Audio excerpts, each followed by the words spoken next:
Hi, welcome back to problem solving using C. In this video, we will be discussing one of the important topic again, looping in C. So there is in my previous video we have discussed while loop.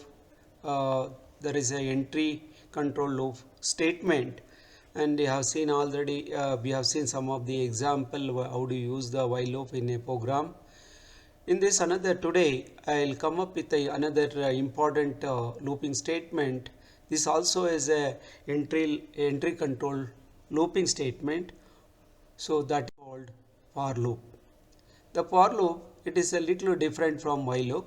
It is also looping it. So it is depending on the application. You can go with the different looping statement, which is also a for loop is an entry control loop, and the statement inside the body for loop is repeatedly executed and till the condition is true. The for is a keyword which is like a while loop. Syntax is like this. The for inside you have to check the three parameter you have to pass, initialize it, the condition, update statement.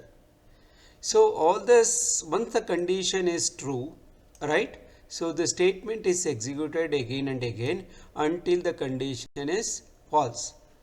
The initialization statement is executed only once. This statement is executed only once, and then condition is evaluated. If the condition is false, the for loop is terminated. If the condition is false, for loop is terminated. Terminated means it is exited, right?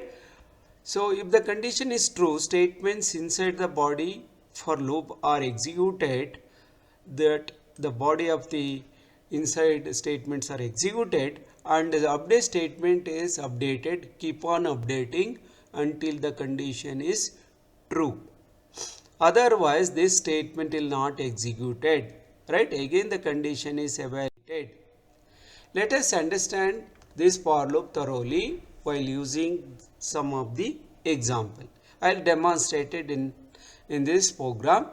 So have to use the preprocessor entry level. The main entry of the program is void main, and here it is I have declared this two variables int I comma n. What is the program? I have to print it here. Write a program for this. Print a number between 1 to n. Enter a number, whichever number you wanted to enter it. You can enter n is equal to 10 or 5. It is left to you people. Then you have to enter that. They have to scan it and store it in the n. Then you know that is the first part is initialize that I is equal to I already have declared it. I is equal to n, which is semicolon. Then you have to check the condition I is greater than equal to n. Then obviously I is equal to 1, n is equal to whatever the number you entered by that. It is true, then get I incremented, right? So then I is printing it. So whatever the number you have taken here, it will keep on printing it. Look at that, I has entered 5 number is entered. When I is greater than equal to n, then this part will not execute. Okay, printf statement will not execute.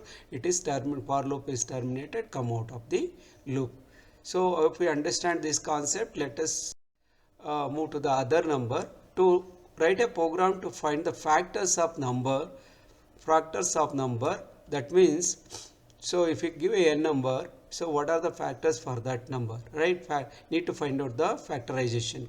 So now I have declared same concept. I use the enter the n number to find the factors. So I entered that. So we have to initialize I is equal to 1, I less than equal to n, I greater than it is an incremental operator. I get incremented every time.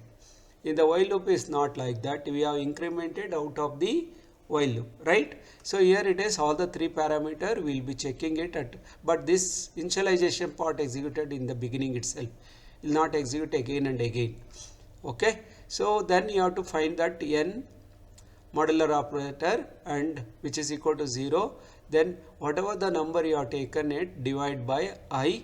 Then that number is divided by I, which gives the remainder 0, then it is a factor that equal to factors, right? I, it is equal to I. Otherwise it is not a factor of that number, right? Look at this. 12, 1 is a factor of 12, 2, 3, 4, 6 and 12, so on. Other numbers are not factor of 12, will keep it. So others number, if you are not equal to, remainder is equal to 0, then it is not a that not number if it is not equal to 0, then it is not a factor of 12. If it is equal to 0, that is a factor of 12. Like that you can find out the factor for any numbers. It is left to you people, you can find it. But only thing here it is I demonstrated how to use the for loop in this program. Okay, hope you understand this concept. Let us move to the other video. In the next video you will be see some of the most important topic is called exit do while statement in my next video, that is a exit loop control statement. So until then, thank you.